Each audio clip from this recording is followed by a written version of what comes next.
Rishiraj office से लौटा तो वो प्रत्यंचा सी तनी खड़ी थी। आज फैसला हो ही जाना चाहिए। माँ जी छोटी बड़ी प्रत्येक बात में हस्तक्षेप क्यों करती हैं? ये मुझे बिल्कुल पसंद नहीं। ऋषिराज जूते के फीते खोलने के बजाय पत्नी का मुख देखकर उसकी भाव भंगिमाएं पढ़ने लगा। हुआ क्या? उसे पता है कुछ न कुछ होता ही है। इस घर में जब तक महाभारत का मंचन सजीव साकार किया जाता है। कोई नई बात नहीं, अब तो उसे आदत सी पड़ गई है। बचपन से देखता आया है। दादी का तेज स्वभाव माँ से बिल्कुल मेल ना खाता था। जब कभी मुस्कुराकर कह भी देता पत्नी श्रेया से, तुम अगर दादी की बहू होती तब समझ में आता तुम्हें, तो प्रत्युत्तर में श्रेया उसे रोषपूर्वक देखती।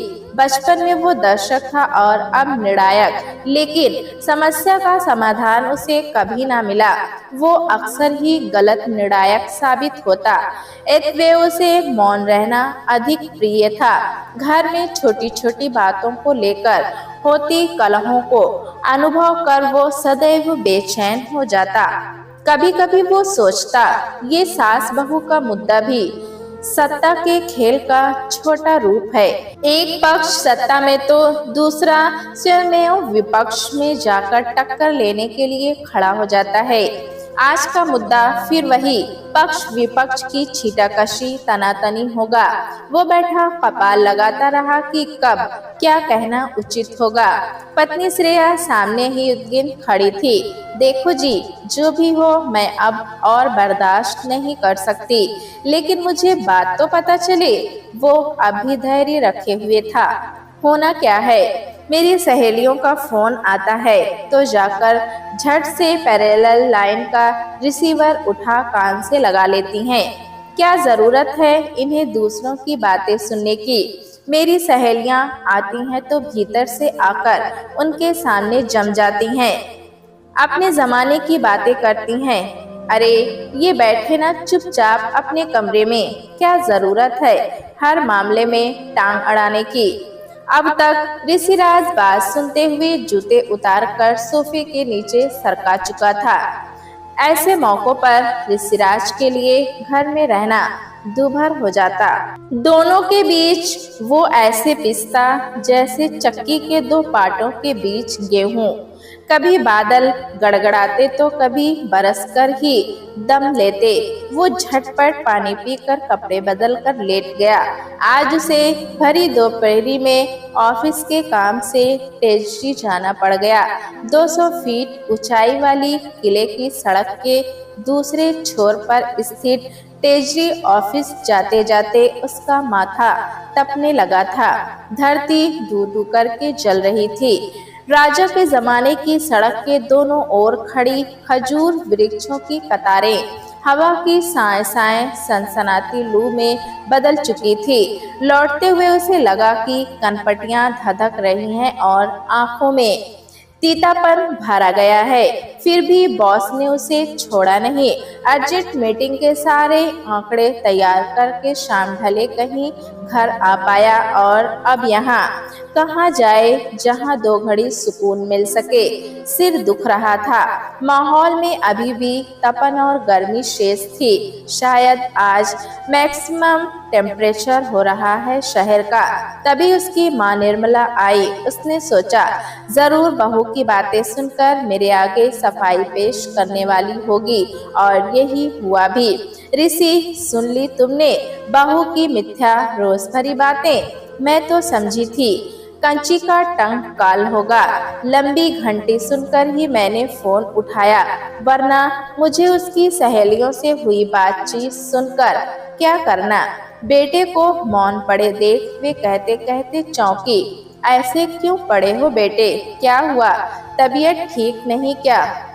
उन्होंने अपनी स्नेह सिक्त हथेली उसके माथे पर रख दी। ऋषिराज को लगा जैसे वो बर्फीली वादियों की अनिवर्चनीय सुख शांति एवं ठंडक में जा पहुंचा हो। ये क्या?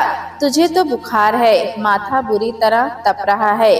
बहू, ओ बहू, श्रेया के कान माँ बेटे की बातचीत पर ही केंद्रित थे। वो झट दौड़ी आई। क्या हो गया? होना क्या है? लगता है ऋषि को लू लगी है। तुम ठंडी पट्टियां रखो, मैं देखती हूँ और क्या उपचार करना चाहिए। अब उपचार क्या करेंगी? छोड़िए ये टोटके, मैं डॉक्टर को फोन कर देती हूँ। तनाव के कारण श्रेया सामान्य शिष्टाचार भी भूल गई। फोन भी कर दे, लेकिन तब तक तो देशी उपचार से कुछ आराम आ ही जाएगा। व्यथित हृदय निर्मला ने बहू को तसल्ली दे समझाना चाहा, लेकिन उपेक्षित व्यवहार पावे खामोशी से जाकर रसोई में कुछ खटर पटर करने लगे। शीघ्र ही वे एक थाली में चना की भांजी बर्फीले ठंडे पानी में भिगो लाई। बेटा, जरा हाथ पैर दिखा लूं, उतार दूंगी तो अभी ताप कम हो जाएगा। रहने भी दीजिए, मैं कर लूंगी। व्यंग से होंठ टेढ़े करती हुई श्रेया के बड़े हुए हाथों ने थाली पकड़ ली। यह देख वे खुद को न रोक सकी। नाराजगी से मन ही मन बुदबुदाती, मगर प्रकटता मौन। यही तो सीखा है आजकल की लड़कियों ने। विवाह हुआ नहीं कि मैं और मेरा पति, ये नहीं सोचती कि पति भी किसी परिवार की आंखों का तारा होता है, किसी का भाई बेटा होता है। उसके भी कोई माता पिता बहन भाई रिश्ते नाते भी होते हैं, जिनका उनसे आत्मीय स्नेह होता है। रिश्तों में पलती स्नेह डोर को तोड़ने से किसी को आज तक कुछ भी नहीं प्राप्त हुआ, सिवाय अकेलेपन के। अपनों का स्नेह प्यार ही इंसान के लिए संजीवनी बूटी बनता है। ये संजीवनी शक्ति से ओतप्रोत रहती है, वरना ईर्ष्या द्वेष बैर उपेक्षा से सदैव व्यक्ति का विकास कुंठित ही होता है।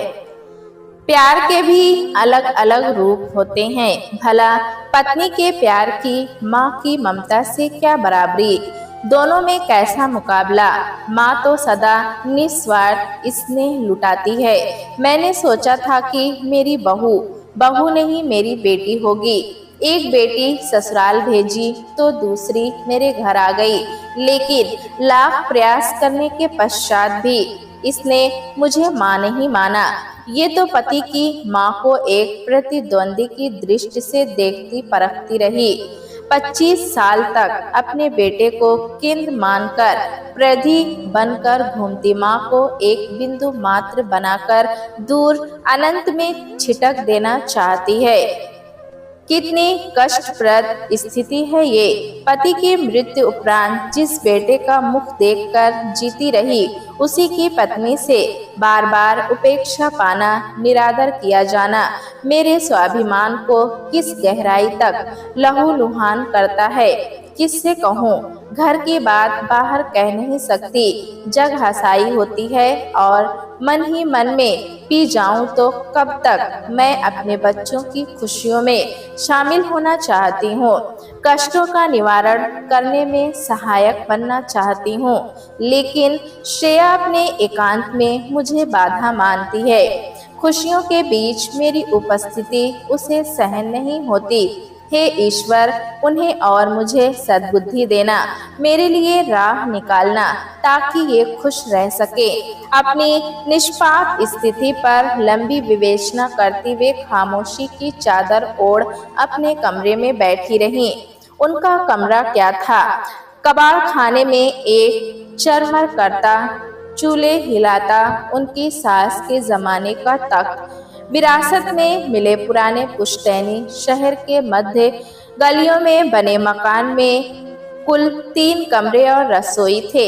आगे के कमरे में मेहमान कक्ष, दूसरा बहू बेटे के लिए और तीसरे कमरे में वे खुद।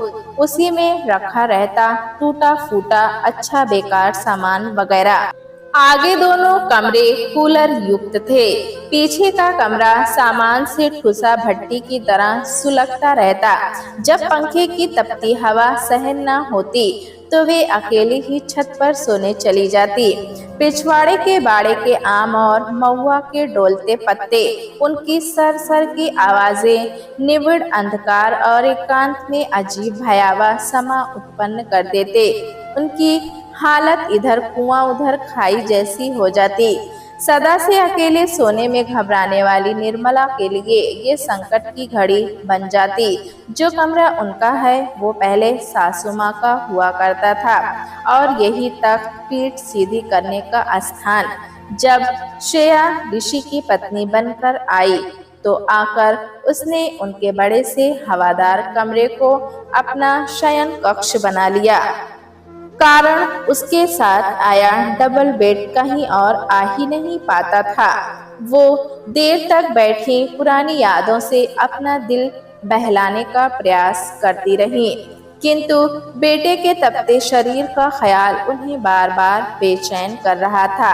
वे ज्यों ही उठी, तख्त की हिलती पट्टियों के बीच उनकी हथेली की त्वचा अनायास ही जा चिमटी और उनके कंठ से चीख निकल गई, उई माँ, अरे मर गई रे। किसी तरह उन्होंने हथेली को तख्त की कैंची पकड़ से मुक्त किया और रसोई की ओर चल दी। जरा देर बाद ही वे अपनी तकलीफ भूलकर पुनः बेटे के कमरे के बाहर जा खड़ी हुई। बेटी श्रेया, ये शिकंजी ले जा, ऋषि को पिला दे। कुछ आराम आया कि नहीं? हाथ में बर्तन पकड़े सास को खड़ी देख श्रेया का माथा भन्ना आया।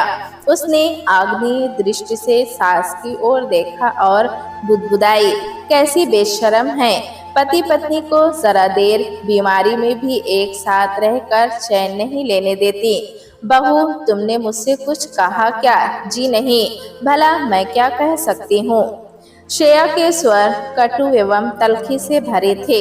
यह देख ऋषिराज ने आंख के इशारे से पत्नी को कहा, शांत रहो ना, वे माँ हैं, तबीयत की चिंता नहीं करेंगी तो उनका मन कैसे मानेगा।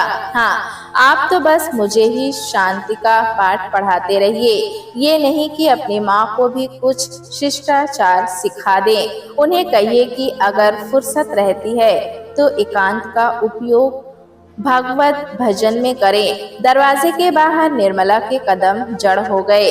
बहू के तिक्त स्वर, बेटे का मौन देखकर वे हतप्रत रह गई थीं। वे धीरे धीरे सीढ़ी चढ़कर छत पर जा बैठी। आंखों के सामने अतीत उभरने लगा। ब्याह के शुरुआती समय में उनके खुद के स्वरों में भी यही विद्रोह गूंजता था। एक बार माँ के आगे उन्होंने यही शेष प्रकट कर दिया था। माँ से जो उन्हें शिक्षा मिली थी उसे वे अभी तक अपने मन में गांठ बांध कर रखे हुए थी। कंची के विवाह पर वही सीख उन्होंने उसे आशीर्वाद के रूप में थमा दी थी। सब रिश्तों में प्यारा रिश्ता होता है माँ का, और मुझे आशा है कि जो प्यार, आदर, मान सम्मान तूने मुझे दिया है, अब उसी की अधिकारिणी तेरे पति की माँ होगी। जब तू खुद माँ बनेगी तो तेरी संतान इसी ऋण को तुझे वापस लौटा देगी। सूद समेत एक एव अपनी सासू माँ को पूजनीय मानकर सदा उनकी आज्ञा का पालन करना। लेकिन शायद अब उन्हें जिंदगी की किताब के कुछ दूसरे पाठ पढ़ने होंगे। एक शाम ऋषिराज लौटा तो मुस्कुराती हुई श्रेया पास आकर बैठी। सुनो जी, क्यों न हम अपने न्यू कॉलोनी वाले फ्लैट पर घर बना लें, अच्छा सुंदर सा, जिसमें एक लॉन हो। उस दिन वो अपनी बहन के घर गई थी।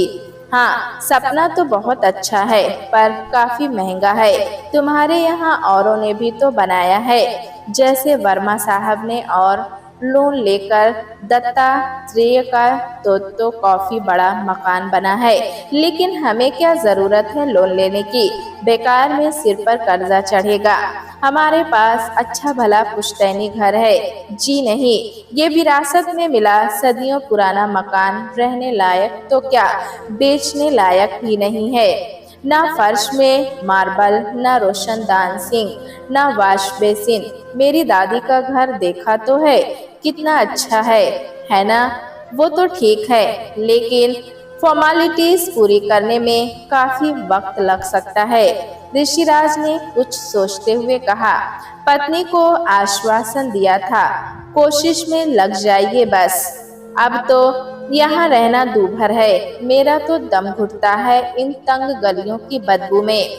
कल को अपना बेटा शैवाल बड़ा होगा तो यहाँ स्कूल बस भी नहीं आ सकती, ना ही उसको अच्छी संगत मिल सकेगी। निर्मला की जुबान की नोक पर आते आते रह गया कि ऋषिराज भी इन्हीं तंग गलियों के मकान में, इसी माहौल में पढ़ लिख कर अच्छा खासा ओहदा पाया है, तो तुम्हारा बेटा कोई अलग है। मगर उन्होंने प्लाट के कागजों पर चुपचाप हस्ताक्षर कर दिए ताकि ऋषिराज को लोन मिल सके। वक्त के साथ साथ कॉलोनी के प्लाट पर 2 कमरे, रसोई हॉल, आंगन सहित श्रेया के सपनों का घर खड़ा हो गया। गृह प्रवेश के पश्चात जब सामान ढोया जाने लगा तो श्रेया ने छांट छांट कर अपना सामान भिजवा दिया और बेटे शैवाल की उंगली थामकर जाने के लिए तैयार हो गई। श्रेया जरा इधर तो आना। ऋषिराज ने माँ का सामान इधर उधर यूं ही पड़े देख टोका। ये तख्त और अम्मा का सामान तो यही रह गया, तुमने देखा नहीं। बात ये है कि नए घर में पुरानी विरासत मैं ले जाना नहीं चाहती। नए घर में तो हर चीज नई ही होनी चाहिए। कोई बात नहीं, हम घर के साथ साथ ये फालतू सामान भी बेच देंगे।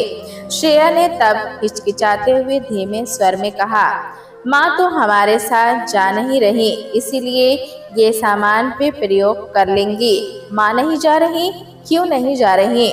ऐसे कैसे संभव है? उन्हें अकेले छोड़कर हम कैसे जा सकते हैं? ऋषिराज पत्नी की बात सुनकर अप्रसन्नता पूर्वक भीतर जाने लगा। माँ, ओ माँ, श्रेया से तुमने कुछ कहा? तभी स्वाभिमानी निर्मला आते हुए बोल पड़ी, इस घर, इस विरासत के साथ मैं यहीं रहूंगी। मुझे अपनी विरासत की यादों में रची बसी मधुर स्मृतियाँ बहुत प्यारी हैं बेटा। मैं इन्हें बेचूंगी नहीं। शायद इसी फैसले में हम सबकी खुशी है, भलाई है। जाओ, मेरा आशीष तुम्हारे साथ है। नहीं माँ, तुम यहाँ अकेली कैसे रहोगी? किसके सहारे बुढ़ापे के दिन काटोगी? कौन तुम्हारा ख्याल रखेगा? तुम तो अकेली सोने से भी डरती हो। तुम चिंता ना करो, वक्त के साथ साथ इंसान बदल जाते हैं बेटा। फिर अब तो अकेले सोने की आदत भी पड़ गई है। रही बुढ़ापे की बात, तो वो इतनी जल्दी नहीं आने वाला। अभी तो मुझे शैवाल का ब्याह भी देखना है। तुमने जैसा अपना नया संसार बसाया है, वैसा ही संसार उसे भी बसाते हुए देखना है। अभी नहीं, मरने वाली मैं। कुछ रुककर वे भी सी मुस्कुराई। ना, मैं यहाँ अकेली हूँ, ना बेसहारा। सुख दुख में तसल्ली देने वाली, मन के संताप पर अपनी सहानुभूति का फाहा रखने वाली मेरी सखी सहेलियाँ, पड़ोसिने हैं यहाँ। फिर तुम कौन सा दूर जा रहे हो? इसी शहर में तो हो। जब मन करे आ जाया करना।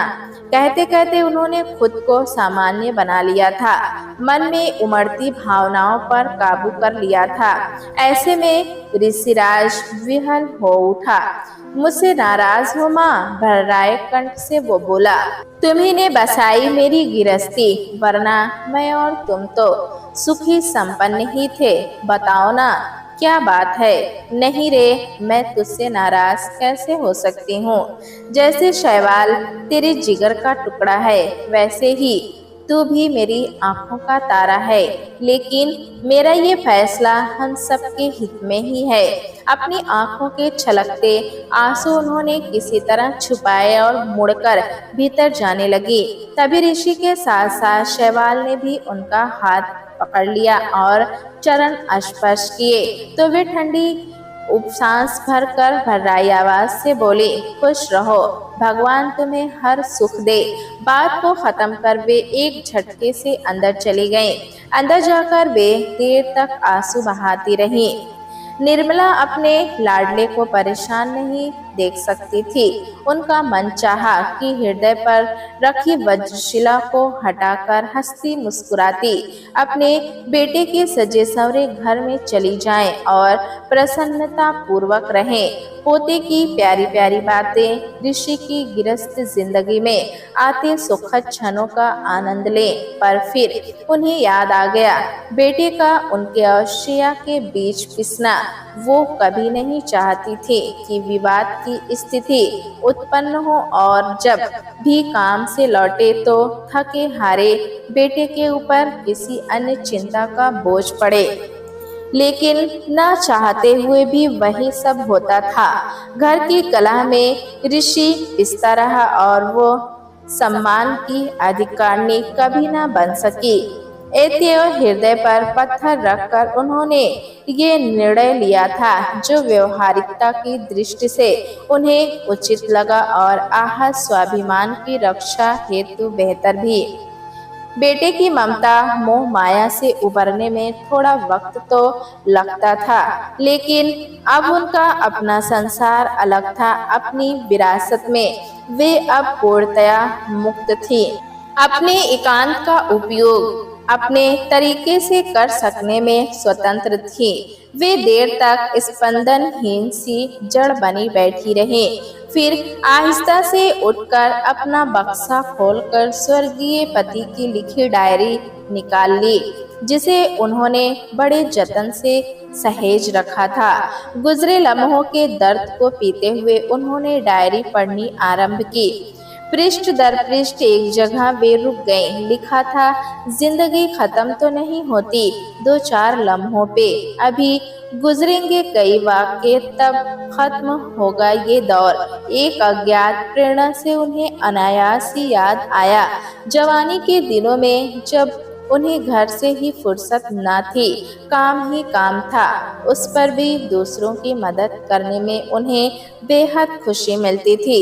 फिर वे और अधिक व्याप्त होती चली गईं। आज जिंदगी के इस पड़ाव पर उन्हें अपने करने हेतु इस अधूरे कार्य की याद आ गई। उन्होंने तय किया कि वे समाज सेवा करेंगी। बीमारी लाचारों दीन दुखियों को उनकी सहायता की निश्चिंत ही आवश्यकता होगी। वे अकेली बेकार नहीं हैं और अभी उनकी विरासत दूसरों के काम आ सकती है। प्यारे दोस्तों, कहानी कैसी लगी हमें कमेंट में ज़रूर बताएं। चैनल पे नए हैं तो एक लाइक और सब्सक्राइब करना ना भूलें।